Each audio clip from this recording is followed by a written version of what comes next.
tetap pakai sister ya. Shalom Bu Dewi, Bu Eva, mari. Haleluya.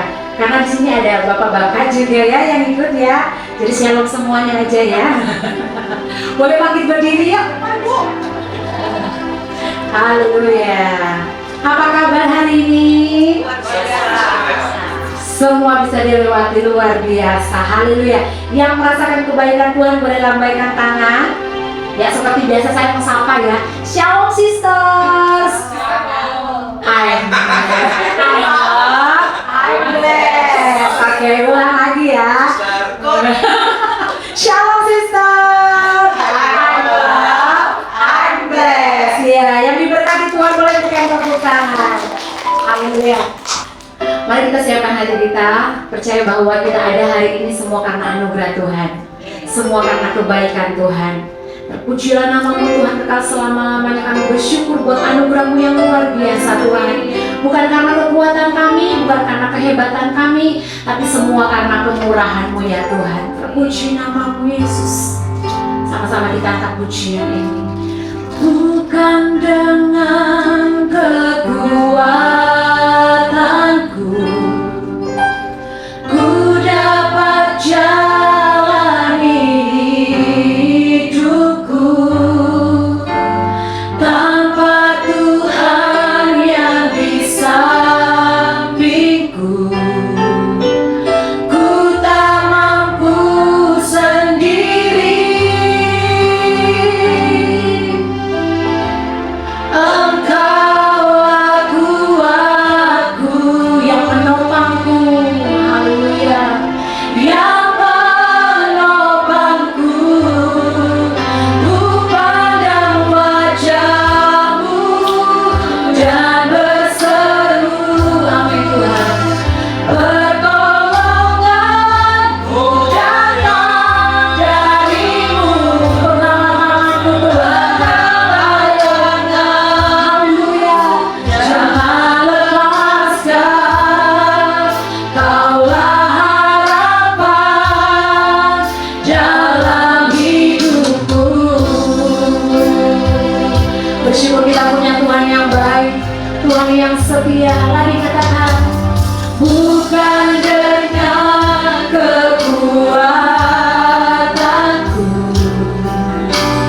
ku dapat jalani hidupku, tanpa Tuhan yang di sampingku ku tak mampu sendiri. Engkaulah kuatku, Engkaulah kuatku yang menopangku, amin, haleluya, yang menopangku. Ku pandang wajah-Mu dan berseru, haleluya, pertolonganku datang dari-Mu. Bersama-sama berdoa, jangan lepaskan, Kaulah harapan dalam hidup. Katakan lagi, ku pandang wajah-Mu dan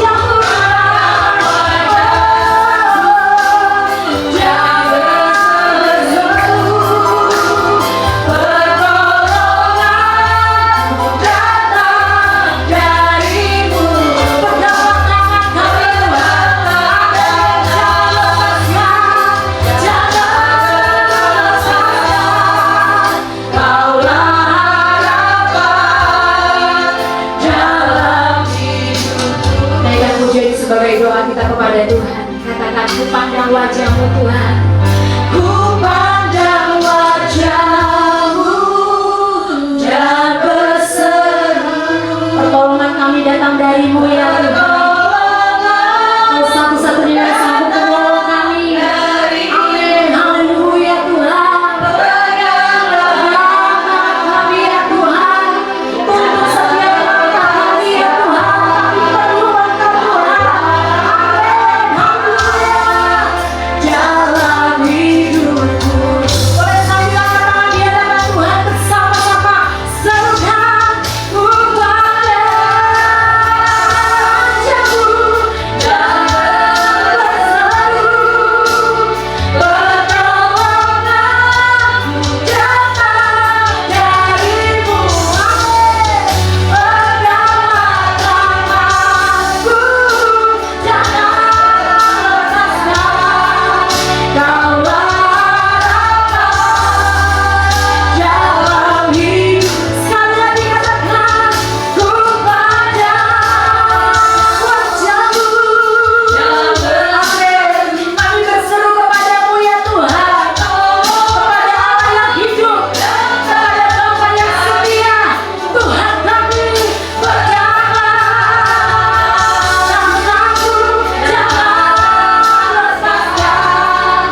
ya Tuhan.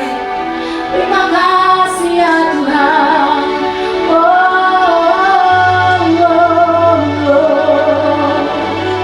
Sembah Dia, sembah Dia. Tuhan hadir di tengah-tengah kita. Tuhan menolong setiap hati kita. Tuhan menjaga setiap kehidupan kita, pribadi lepas pribadi. Thank you Jesus. Haleluya Yesus. Engkau Allah yang luar biasa. Engkau Allah yang layak disembah.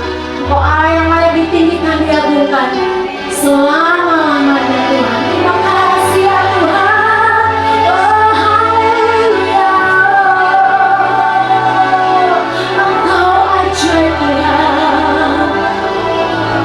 Ku sembah Kau ya Allahku.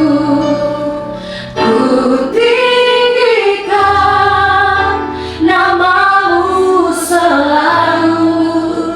Tiada lutut tak bertelur. Katakan menyembah Yesus, menyembah Yesus, Tuhan Rajaku.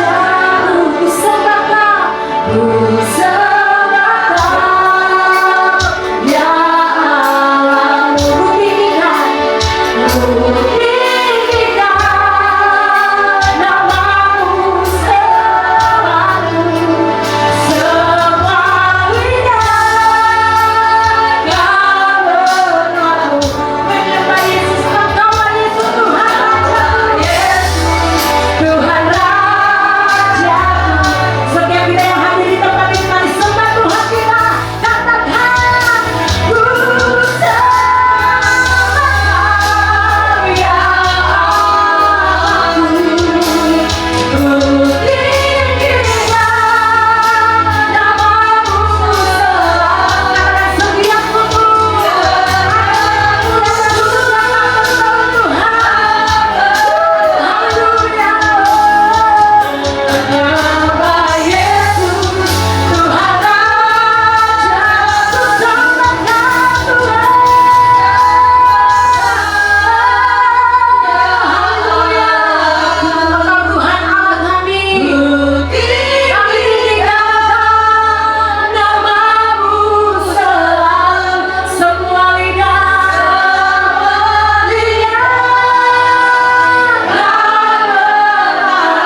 Haleluya. Menyembah Yesus, Tuhan Raja. Sekali lagi bersama serukan, ku sembah Tuhan kami, Raja di atas segala raja. Kami tinggikan Haleluya. Tiada lutut tak bertelur. Menyembah Yesus, Tuhan Raja. Sekali lagi katakan, ku sembah Kau, ku sembah ya Allahku. Ku tinggikan nama-Mu selalu. Semua lidah. Biar setiap lidah mengaku Yesus Kristus adalah Tuhan. Haleluya. Engkaulah Yesus, Tuhan Raja. Engkaulah Yesus, Engkaulah Yesus, Tuhan Rajaku. Engkaulah Yesus, Tuhan Rajaku.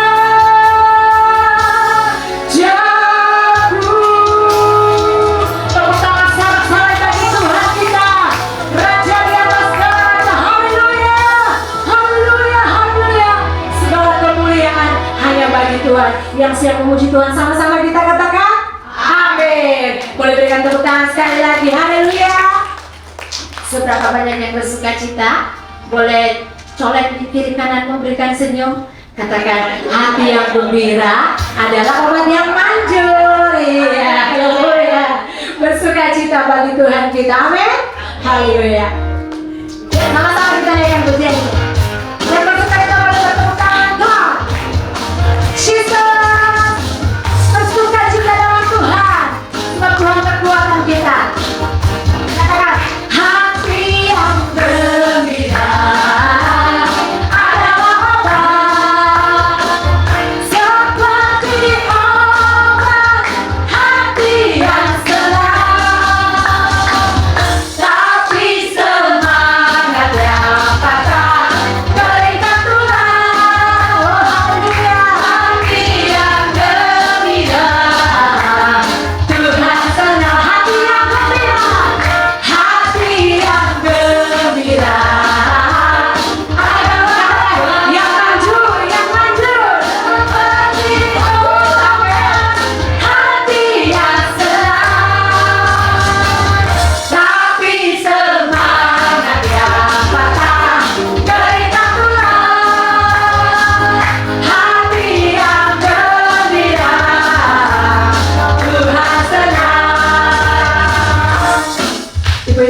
Yuk dicoba yuk.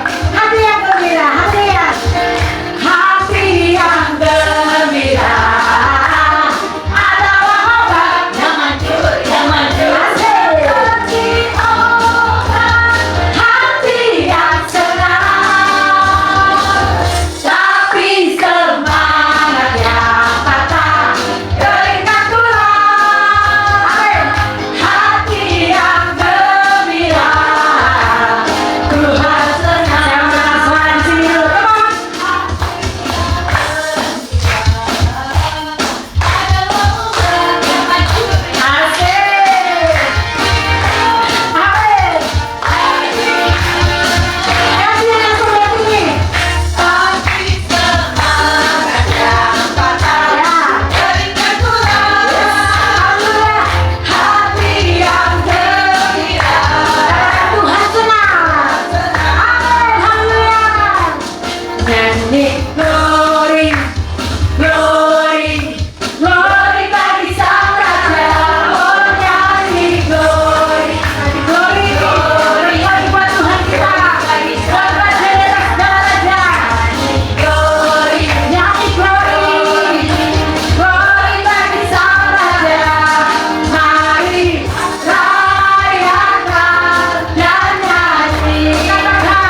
Yesus baik. Saat kita memuji menyembah Tuhan, bukan hanya sekedar kita nyanyikan satu pujian, tetapi perkataan iman kita bahwa Tuhan kita tidak pernah berubah. Amin. Haleluya. Terpujilah Tuhan. Tuhan berkata setiap pujian penyembahan setiap kita di tempat ini. Kau Tuhan yang menjadi kekuatan kami. Kau Tuhan yang menjadi perlindungan bagi kami ya Tuhan. Firman-Mu senantiasa menopang kami. Kami perlu Firman-Mu ya Tuhan. Kami rindu akan Firman-Mu Tuhan. Kami siapkan setiap hati kami untuk ditaburi dengan Firman-Mu ya Tuhan. Yes Lord. Firman-Mu berkata Kau berselalu,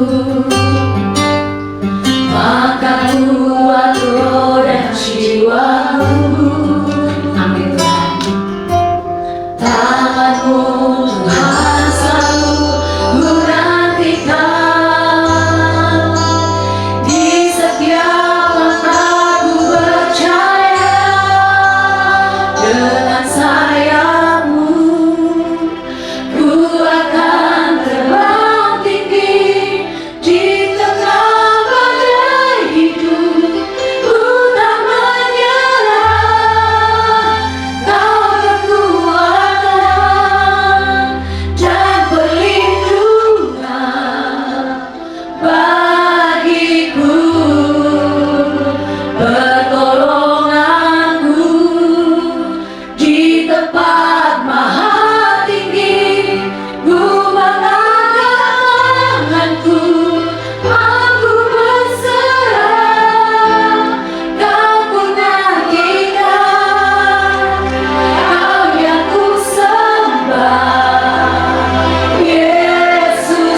mendapatkan kekuatan yang baru. Katakan lagi. Firman-Mu berkata Kau besertaku, maka kuat roh dan jiwamu. Amin, amin. Oh, tangan-Mu Tuhan selalu ku nantikan di setiap dengan sayap-Mu, ku akan terbang tinggi di tengah badai. Katakan ku tak akan menyerah Tuhan. Yes, amin. Kau kekuatan dan perlindungan bagiku.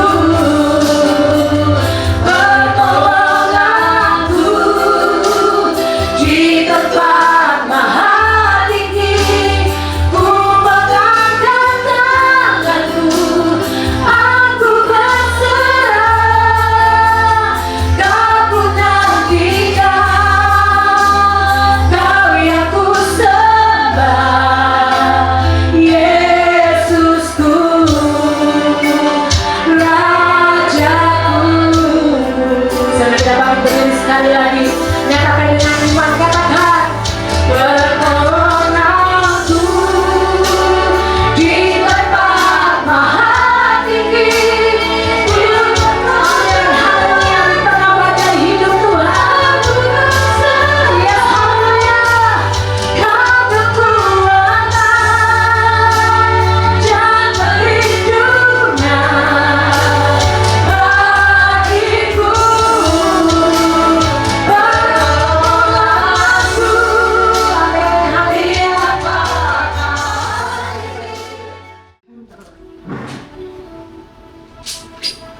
Kekuatan yang melindungi atas kehidupan kami.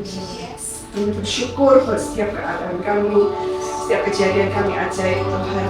Kami bersyukur pada setiap pemeliharaan Tuhan sampai hari ini. Saatnya Tuhan, hamba-Mu akan memberikan sedikit sharing. Kami berdoa kiranya Tuhan memberkati setiap kami, terutama hamba-Mu. Biarkan setiap perkataan yang keluar dari hamba-Mu ini boleh menjadi kekuatan yang berasal daripada Tuhan sendiri. Terima kasih Tuhan, di dalam nama Yesus kami bersyukur. Amin. Silakan duduk. Saya udah janji nggak mau nangis sebenarnya.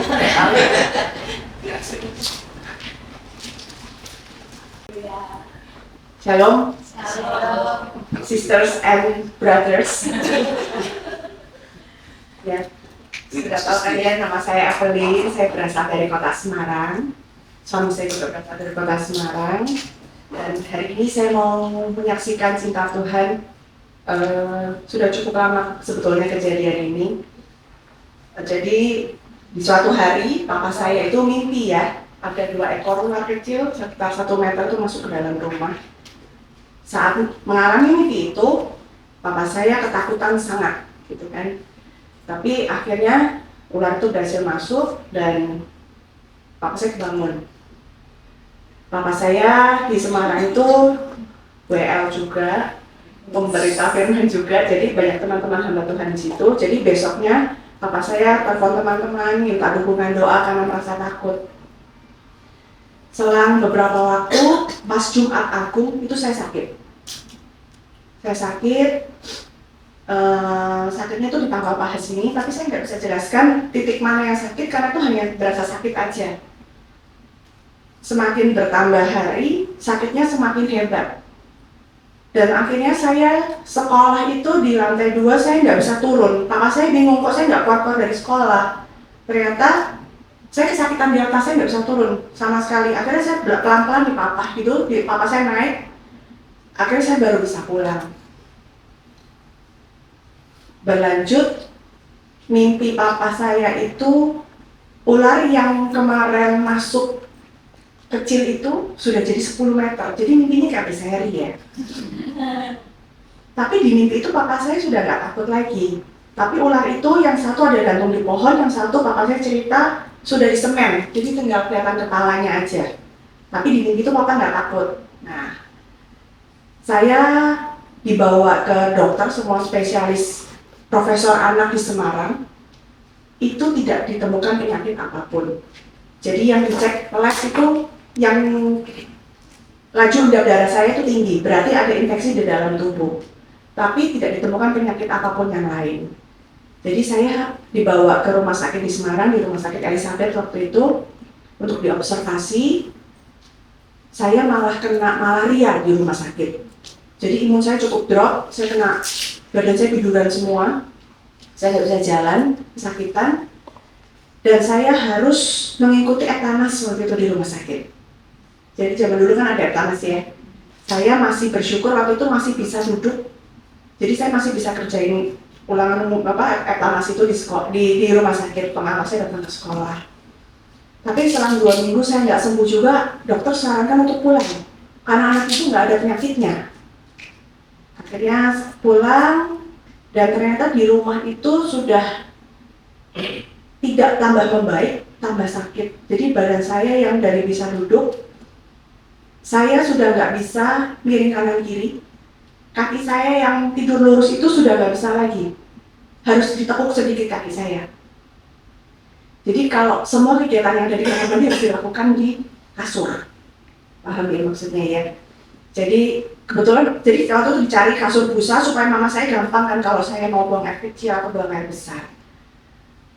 Saya benar-benar kesakitan dan mama, tadi pagi saya cakap mama kan, mah ceritanya gimana sih detailnya, karena saya juga masih kecil agak lupa. Mama saya bilang, setiap kali kamu kesakitan tuh kamu sampai gemetar dan keringat dingin, kata mama saya. Jadi ya memang saya ingat waktu itu sakit sekali sih. Sampai akhirnya ini anak ini gimana ya, harus dibawa ke dokter siapa lagi, kan susah ya sebenarnya ya. Bingung, nggak tahu penyakit mana, penyakit apa gitu. Akhirnya diputuskanlah pergi ke sebuah rumah sakit di Ungaran. Ungaran itu sekitar setengah jam, 1 jam dari Semarang. Ada dokter tulang di situ, dokter Timotius. Tapi karena saya tidak bisa duduk ataupun apa, jadi teman-teman hamba Tuhan papa saya itu mengangkat saya sekasur-kasurnya. Jadi ada orang jaga di sekitar kasur saya dan menyangga saya supaya badan saya nggak bergerak dari bawah itu. Saya dibopong, dimasukin ke mobil Kijang waktu itu, ingat saya. Belakangnya dibuka semua, saya dimasukin sekasur-kasurnya. Jadi kalau ada cerita yang orang itu menurunkan orang lumpuh, itu tuh saya keinget diri saya sendiri steady sebenarnya. Kira-kira kayak dulu, tapi saya lebih dari 4 orang karena harus steady kan. Kalau begitu gerak itu kesakitan sekali, saya pasti akan teriak-teriak. Akhirnya dibawa ke rumah sakit di Ungaran. Dokter juga tidak menemukan penyakit apapun. Jadi dokter cuma kasih painkiller. Sakit saya cukup mereda sih sebenarnya waktu itu. Cuman dokter bilang ini kita coba terapi ya dengan hormon. Jadi anak ibu nanti akan moon face dan badannya akan sangat besar. Mengendut karena hormon. Pertanyaan saya cuma satu sama dokternya, bisa kurus lagi nggak dok saya? Bisa. Tapi ternyata itu sulit ya, dokternya agak kurang menjelaskan bagian itu. Jadi saya gede banget badan saya dan muka saya ciri khas orang yang minum obat hormon itu moon face. Kumis-kumis saya keluar, bulu-bulu saya jadi agak lebat ya karena itu kan obat hormon itu. Dokter bilang kasih dosis, nanti semakin lama dosisnya harus dikurangi. Nah, apakah menyembuhkan dok? Nggak tahu, kita coba aja. Akhirnya kayaknya sekitar 2 minggu juga deh ya, saya pulang ke rumah. Tapi di rumah itu juga tidak membaik ternyata. Jadi mama saya bingung lagi, papa saya bingung lagi, ini gimana ya, anak ini harus dibawa kemana. Akhirnya diputuskanlah saya dibawa ke Jakarta. Kebetulan ada sepupunya mama itu dekat sama keluarga Cendana, ada akses ke dokter Satya Negara. Waktu itu kan dokternya Pak Harto ya. Jadi saya bisalah untuk ke sana. Saya dibawa ke rumah sakit Pertamina. Saya kelas 6 SD kan itu ya. Dibawa ke rumah sakit Pertamina itu saya di MRI, CT scan, segala macam sudah dijalani, semuanya bagus. Akhirnya dokternya cuma bilang sama mama saya, carikan aja pacar yang bisa gendong. Jadi tahu ya, artinya anak ini nggak bakal sembuh. Ya walaupun pacar saya waktu itu, sekarang ini suami saya bisa gendong sih ya ternyata ya. Tapi waktu itu mama saya cukup hancur hati sih dengar seperti itu. Dan kamu pulang aja, nggak ada yang bisa kamu lakukan di Jakarta. Ya dengan sedih hati, mama saya ya harus pulang. Nah, waktu saya di Jakarta itu saya tinggal di rumah tante. Ini kan saya dari SD pindah ke SMP nih. Saya itu punya cita-cita banget masuk ke suatu SMP terfavorit di Semarang waktu itu. Boleh sebut merek nggak sih? Di SMP Dominico Savio. Itu tuh saya pengen banget masuk ke situ. Terus akhirnya saya kesampaian untuk masuk ke situ. Jadi mama saya sempat pulang ke Semarang untuk urus pendaftaran. Mama saya menghadap ke pimpinannya, Bruder, anak saya ini kan nggak bisa jalan ya. Tolong jangan dikasih di kelas yang di atas. Jawaban Brudernya, di sini bukan sekolah orang cacat. Jadi mama saya itu keluar dari ruangan Bruder itu sambil menangis. Ada kumpulan ibu-ibu yang lihat mama saya menangis, tapi tidak menghampiri saat itu, tapi ibu-ibu itu datang ke rumah. Dia bilang begini, Ci, ini kan anakku sakit, aku tuh biasa didoain sama orang, tapi ini caranya nih harus minum air nih supaya sembuh. Jadi ini aku bawain loh buat kamu cobain pakai ke anakmu. Mama saya bilang gini, terima kasih ya atas perhatiannya, tetapi maaf iman kami tidak boleh menggunakan hal seperti itu. Dan setelah kejadian itu tersiar di Semarang bahwa keluarga kami dikatakan, itulah orang Kristen ya, sombong, sudah tahu anaknya sakit, tapi masih nggak mau terima pengobatan dari orang lain. Saya terus terang nggak ingat part ini, tadi mama saya baru cerita tadi pagi, oh gitu ya mah, orang ngomong gitu ya, iya kita dikatain sombong, dikatain nggak mau terima bantuan. Singkat cerita, setelah dari Jakarta itu saya pulang ke Semarang dan papa saya juga menceritakan ke kita bahwa selama saya ada di luar kota, di Ungaran ataupun di Jakarta, itu tuh paranormal sukarela datang ke rumah. Jadi paranormal itu ada yang datang bawa keris, dia bilang gini, anak bapak sakit kan? Saya nggak tahu juga itu dapat berita dari mana, tiba-tiba datang ke rumah, boleh nggak saya ketemu sama Evelyn?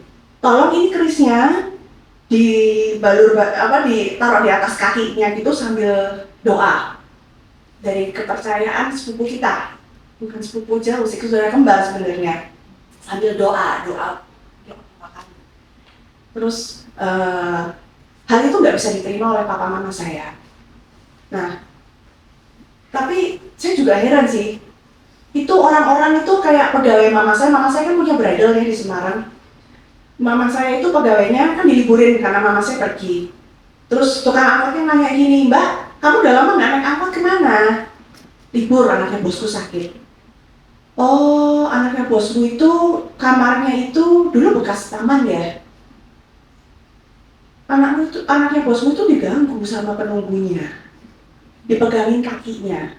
Terus pegawai mama saya tanya, Cik, ini emang dulu kamarnya bekas taman kan, bekas rumah makan. Mama saya kaget, itu bener sih bekas taman ternyata. Nah, jadi kok banyak aneh-aneh begitu datang ke rumah. Terus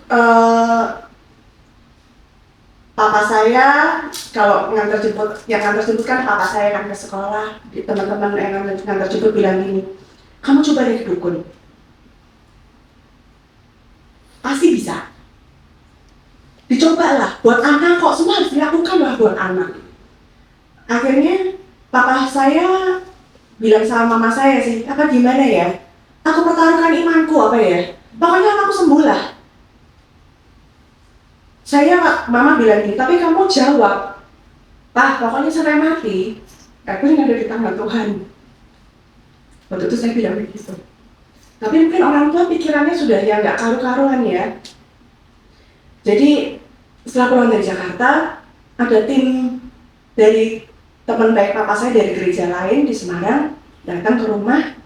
Dia sampaikan begini, kamu sudah kemana-mana kan? Sudah berapa uang yang kamu habiskan? Kamu mengandalkan uangmu. Saya sakit sekitar 4 bulan Bapak Ibu. Coba kamu cari Tuhan lah. Jangan cuma andalin duitmu, kan Tuhan nggak ada yang ini kan.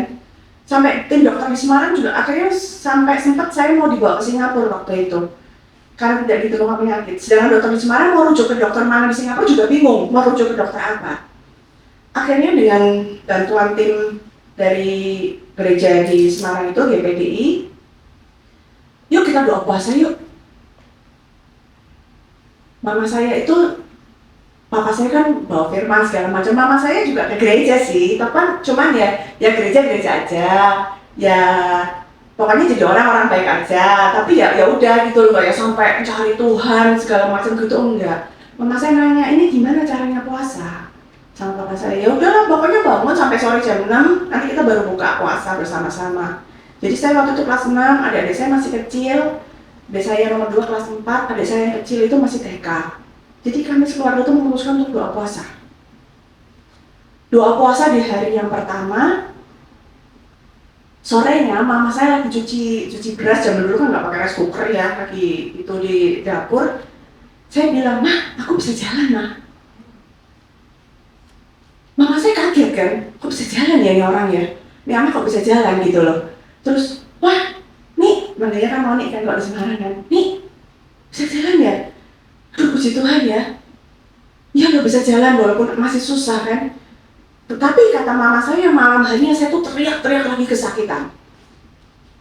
Terus mama saya bilang sama papa, ini mau doa puasa nih berarti ya. Kita doa puasa aja nih. Terus, kamu mau doa puasa sampai kapan? Papa saya nanya. Ya sampai anakku sembuh. Aku kan gak pernah minta apa-apa sama Tuhan kan. Kali ini aku mau mogok makan. Mama saya bilang gitu. Masa Tuhan gak bukain sih pintunya kalau aku mogok makan begini? Maksudnya saat itu begitu ya mama saya ya. Akhirnya keluarga saya itu doa puasa dan doanya setiap jam 3 pagi. Saya ingat adik saya masih kecil tuh TK tuh juga dibangun jam 3 pagi kan. Jadi kalau doa tuh dia tuh masih tidur-tidur. Jadi setiap orang disuruh doa satu-satu. Adik saya yang paling kecil tuh ditugasin doa paling terakhir dengan tujuan supaya dia nggak tidur. Saya melihat, dan dia dikasih puasa sampai jam 12 siang aja. Saya melihat, ya ampun, adik saya kecil pun masih sudah bisa melakukan hal itu gitu loh. Akhirnya kebiasaan doa itu terbawa papa mama saya sih ya, bukan kita sampai saat ini. Akhirnya setelah hari kelima ya, saya tuh bisa jalan Bapak Ibu. dibantu sih, ada makanan kesehatan juga multi level marketing gitulah. Tapi dicoba itu membantu ternyata. Mungkin detox kali ya. Saya bisa sembuh, saya bisa jalan. Nah, hari ke-13 mama saya bilang, saya minta dibawa ke gereja hari Minggu. Nah, orang-orang di gereja semuanya tak kaget lihat saya. Evelyn bisa jalan.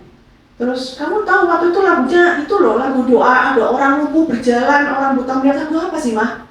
Aku tahu Yobel ternyata. Itu hari itu ada lagu itu di gereja. Nah,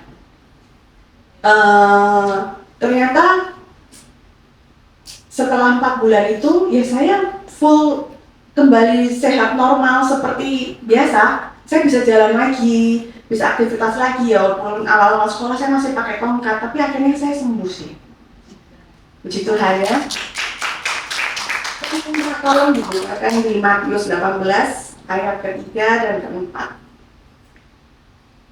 Lalu berkata, Aku berkata kepadamu, sesungguhnya jika kamu tidak bertobat dan menjadi seperti anak kecil ini, kamu tidak akan masuk ke dalam kerajaan surga. Sedangkan barang siapa merendahkan diri dan menjadi seperti anak kecil ini, dialah yang terbesar dalam kerajaan surga. Kenapa saya mengambil ayat ini? Saya merasa bahwa dalam permohonan saya bikin ini kan, yang awalnya harus cuma sharing karena suruh bawa firman ya. Ternyata waktu saya mengalami masalah ini, saya tuh setiap malam berdoa gini sama Tuhan. Tuhan, aku berdoa ya malam ini, aku sembuh ya besok pagi. Jadi aku malam ini doa, besok pagi aku sembuh.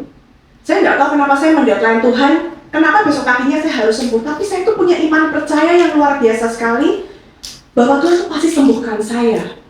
Papa saya terutama ya, imannya mungkin goyang. Tetapi saya bilang, sudahlah Pak, nggak usah cari dukun-dukun. Kalau memang Evelyn harus mati itu di tangan Tuhan. Dan saya teringat ayat ini. Jadi kalau anak-anak itu mempercayai orang tua, itu tuh segenap hati ya Bapak Ibu. Anak-anak tuh polos, anak-anak itu tidak, nggak ragu-ragu gitu loh. Jadi pikirannya tuh nggak yang aneh-aneh. Kalau saya mungkin diperhadapkan dengan kondisi ini saat ini, saya nggak bisa berpikir, wah percaya pasti sembuh. Maksudnya dengan yang sampai nggak ada keraguan sama sekali gitu loh. Sedangkan mungkin pikiran orang tua saya, ini anak nanti harus sekolah gimana, masa depannya gimana, suaminya gimana. Pikiran saya cukup pendek. Saya percaya Tuhan pasti sembuhin saya. Udah itu. Nah, saya belum cerita tadi ke skip. Nah, waktu itu sempat sudah pengobatan itu nggak berhasil. Ada satu orang sarankan kita untuk pergi ke Romo Katolik. Di sana itu romonya itu bisa melihat ini loh, pusaran air yang ada di rumah. Kalau ada pusaran airnya, mungkin ini anaknya bisa sakit karena itu. Cuman papa mama saya berdoa, benarkah ini jalan dari Tuhan? Nah, kembali papa saya itu bermimpi lagi tuh, mimpinya kayak berseri loh, 3 seri loh ini.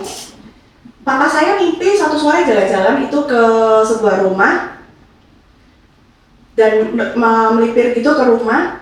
Tiba-tiba saya dan adik saya itu lari ke dalam rumah. Adik saya duduk di depan, saya masuk ke belakang. Nah, dari belakang yang tempat saya masuk itu keluar ular. Ularnya pakai mahkota, ularnya terbang. Terus ular yang satu lagi kalau nggak salah gigit adik saya gitulah ya. Tapi berhasil untuk dikeluarkan darahnya. Nah, papa saya cerita sama temennya, Bro, tolonglah inilah, anak saya ini tolong nih, lagi digigit ular, tapi temannya diem aja, temannya cuma kasih sodorin buku. Papa saya bilang, saya nggak bisa baca. Temannya diem aja, tapi cuma kasih buku. Temannya bilang begini, papa saya baca tulisannya begini, nantikan kemenangan dariku. Nah, maka dari itu, kita tidak memutuskan untuk pergi ke tempat tersebut. Jadi kita benar-benar berdoa dan berpuasa, menantikan kemenangan dari Tuhan. Makanya saya kasih judul sharing saya ini itu kan menantikan kemenangan dari Tuhan ya. Karena ternyata dalam setiap masalah itu Tuhan kasih clue kok. Ya, ada clue-cluenya. Kita berbuat begini Tuhan pasti tuntun. Dan yang kedua di Matius 17 ayat 17 sampai 21, bisa tolong ditampilkan yang ayat 20-21-nya aja, Pak Andres. Ia berkata kepada mereka, bukan karena kamu kurang percaya, sebab aku berkata kepadamu sesungguhnya sekiranya kamu mempunyai iman sebesar biji sesawi saja, kamu dapat berkata kepada gunung ini pindah dari tempat ini ke sana. Maka gunung ini akan pindah dan tak akan ada yang mustahil bagimu. Jenis ini tidak dapat diusir kecuali dengan berdoa dan berpuasa. Ini konteksnya murid-murid itu mengusir setan ya, tetapi setannya nggak pergi kan. Murid-muridnya nanya, aku sudah mengusir demi namamu, tapi kenapa kok enggak keluar setannya? Tuhan bilang, jenis yang seperti ini harus dengan berdoa dan berpuasa. Jadi kadang-kadang dalam setiap pertandingan iman kita itu ada cara-cara Tuhan untuk bagaimana cara kita menyelesaikan pertandingan demi pertandingan menuju kemenangan. Tetapi metodenya itu tidak akan sama Bapak Ibu, karena akan membosankan sekali. Kalau sakit ini metodenya berdoa, kalau sakit itu metodenya berdoa berpuasa. Oh kalau sakit yang ini harus begini. Tuhan itu dinamis, Tuhan itu mau kita itu menghidupi hubungan yang aktif dengan Tuhan. Jadi kita nggak bisa, kadang-kadang kita merasa bahwa aku sudah berdoa loh, aku sudah puasa loh, tapi kok nggak sembuh ya? Tapi kok suamiku nggak berubah ya? Tapi kok anakku, istriku nggak berubah ya? Kadang-kadang nggak bisa kita paksa Tuhan untuk pakai cara kita. Tapi kadang-kadang Tuhan itu mau ada sikap hati yang dirubah. Jadi mungkin masalah itu tetap ada sampai hati kita tuh dibereskan oleh Tuhan.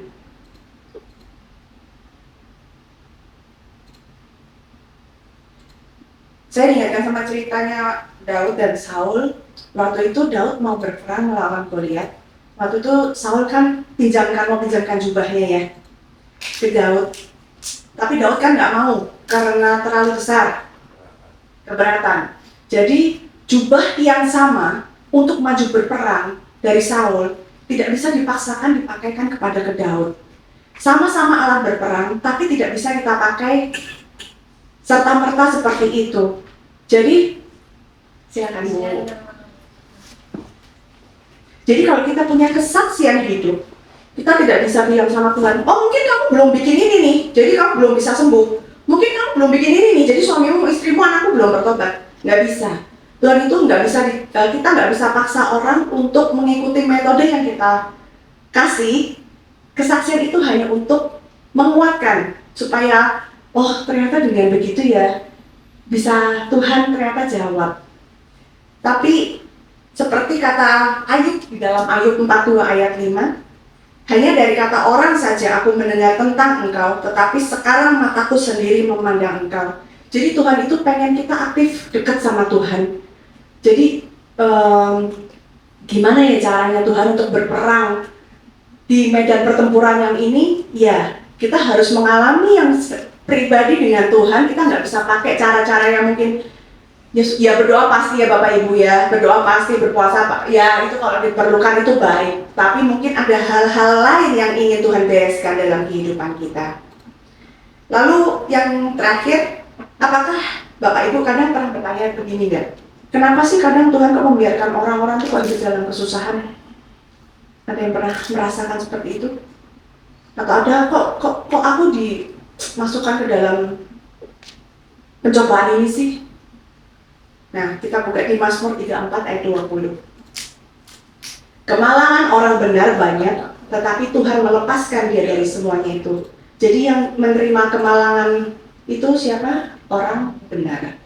Jadi orang benar tidak luput dari kemalangan. Kita tidak problem proof, kita kebal terhadap ini, tapi ternyata kemalangan orang benar itu justru banyak.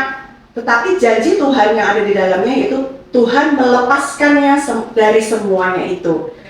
Beruntunglah kita menjadi orang-orang yang benar di hadapan Tuhan karena ada janji Tuhan untuk melepaskan kita dari semua kemalangan itu. Kadang kita tidak bisa tengking-tengking masalah kita ya dalam nama Yesus. Si ini menyebalkan, Tuhan, tolong Tuhan ubahkan hatinya. Kadang kita tidak bisa tengking masalah kita. Tapi ada cara Tuhan. Kadang Tuhan pakai orang, kadang Tuhan pakai masalah itu untuk mengubah diri kita. Kita lihat Daniel dibawa ke Babel. untuk melayani raja kan. Tetapi di sana apa yang dia dapatkan? Apakah Daniel dibawa ke Babel itu suatu kesalahan? Bukan. Itu suatu maksud Tuhan.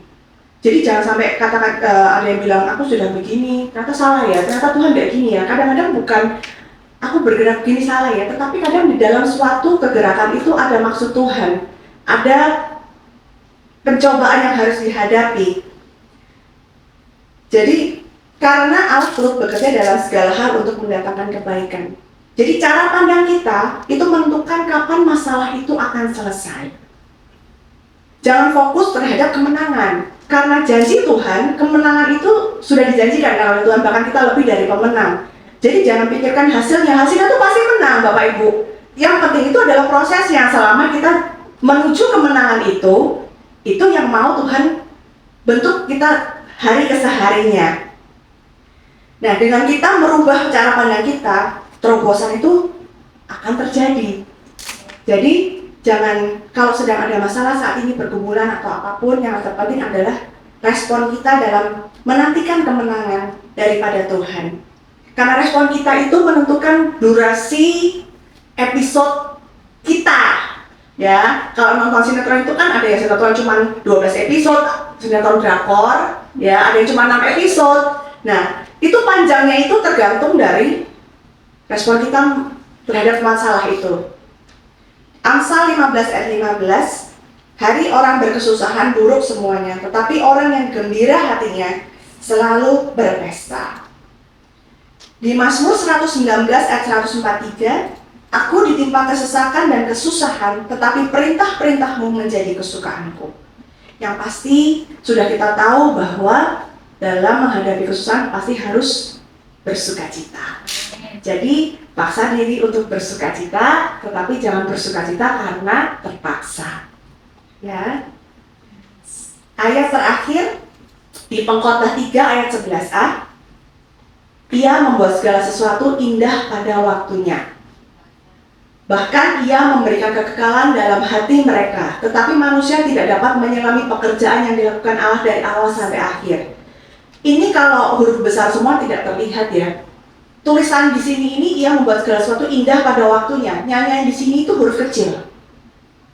Bapak Ibu kalau lihat di Alkitab, nyanyian itu huruf kecil ya, bukan huruf besar. Maksudnya apa? Kan orang sering bilang he makes everything beautiful in his time. Not in his time. Karena nyanyian itu bukan nyanyian Tuhan, in its time. It's time. Nyanyian kecil. Jadi Tuhan itu membuat segala sesuatu indah pada waktunya. Waktu kita sakit, waktu kita susah, waktu kita tidak baik-baik saja, itu Tuhan membuat segala sesuatunya indah. Indah itu bukan sesuatu itu terlihat seperti semuanya itu baik-baik saja ya. Tapi indah itu karena ada pernyataan Tuhan, ada pembelaan Tuhan, makanya kita mampu untuk melakukan segala sesuatu. Jadi dalam menantikan kemenangan Tuhan, pasti manusia akan diberhadapkan dengan suatu yang namanya pertandingan atau ujian atau gelanggang iman. Tanpa perlombaan iman, tanpa ujian, tanpa ada masalah, tidak mungkin ada kemenangan. Jadi buat Bapak Ibu, jangan berkecil hati kalau masih ada dalam masa-masa pencobaan, karena Tuhan sudah bilang, kemalangan orang benar banyak. Jadi berbahagialah ya kita orang benar yang punya banyak masalah pun. Jadi jangan bilang Tuhan kok nggak tolong ya, Tuhan tuh kok diemin aku ya. Seperti saya mengutip, kalau ujian pengawasnya selalu bilang jangan ribut. Pengawasnya kalau ujian selalu bilang tenang, kerjakan ujian. Jadi kalau ada ujian tenanglah, kerjakan ujianmu dan pasti Tuhan memberikan kemenangan. Amin. Itu nama Tuhan.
kami percaya Tuhan, kemenangan pasti menjadi bagian kami ya Tuhan.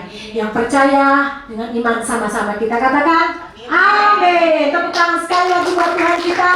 Silakan duduk kembali, sister and brother. Haleluya.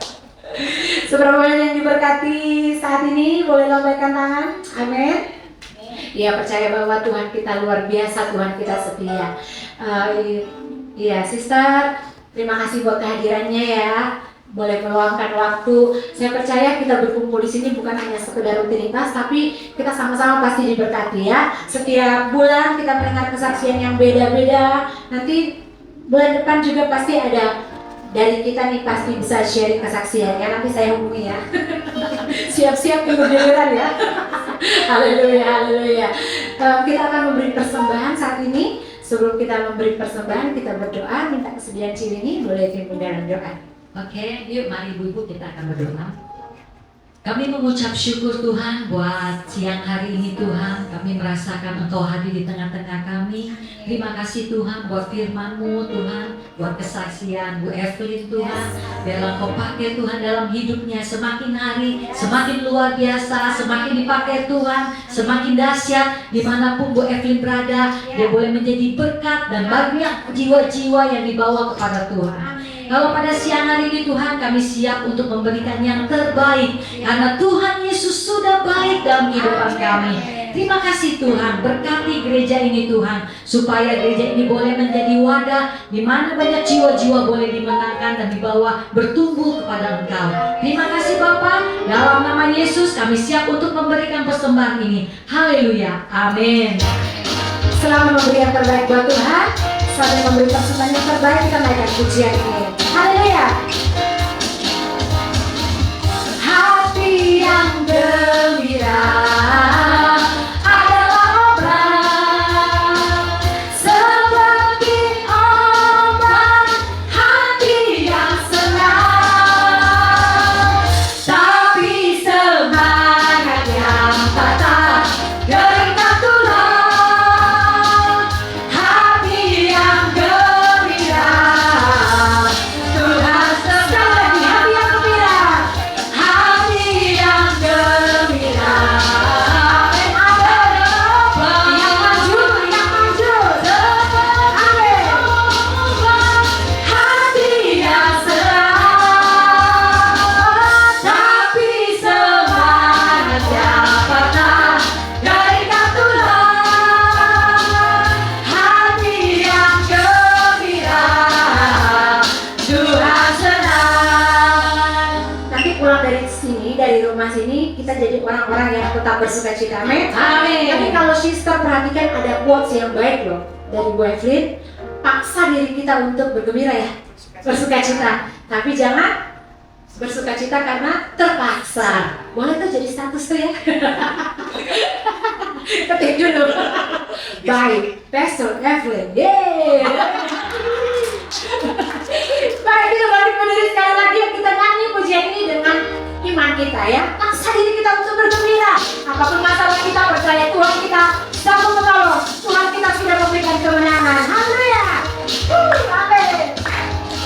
Ya, sama-sama katakan. Hati yang gembira adalah obat yang maju, seperti obat hati yang serah. Tapi semangat yang patah geringkan tulang. Hati yang gembira,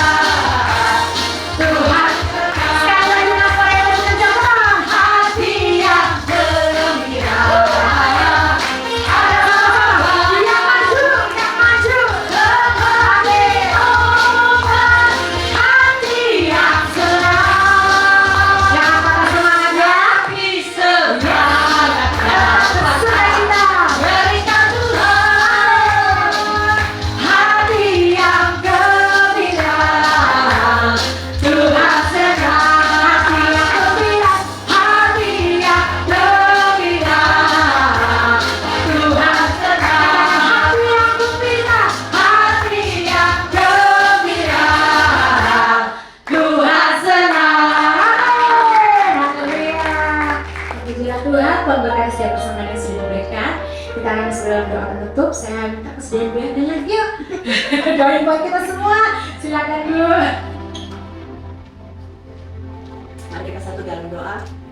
Sungguh kami bersyukur Tuhan buat ibadah kami yang luar biasa di pagi hari ini. Kami percaya setiap kami diberkati dan dijamah oleh Tuhan sendiri. Kami berkati Tuhan setiap yang sudah ambil bagian dalam pelayanan hari ini. Tuhan kiranya memberkati anak-anak Tuhan di tempat ini. Berkati buat semua sisters yang ada hadir hari ini. Tuhan yang juga menolong kehidupannya sebagai istri, sebagai ibu, sebagai pribadi Tuhan yang beracara penuh atas kehidupan kami masing-masing sehari demi keseharinya.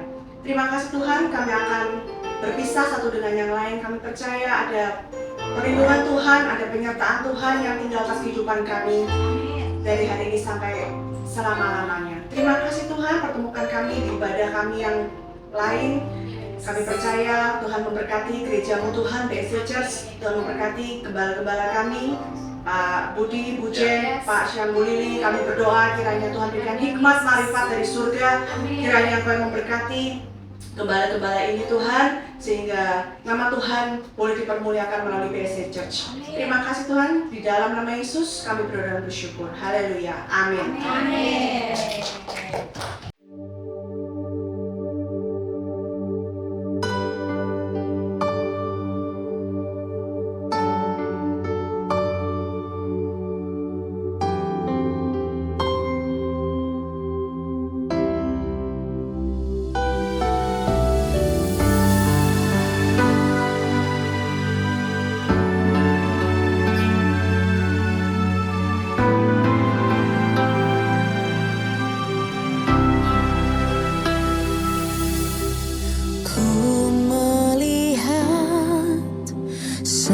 Kebaikanmu terjadi atas hidupku. Hatiku percaya penuh Kau Tuhan, pemilik hidupku. Mengatasi badai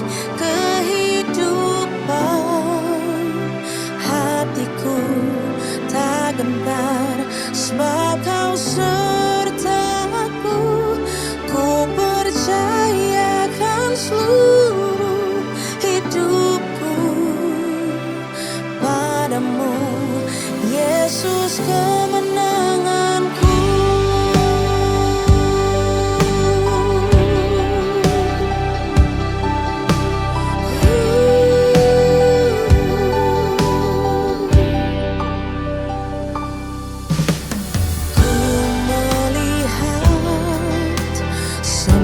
Kebaikanmu terjadi atas hidup.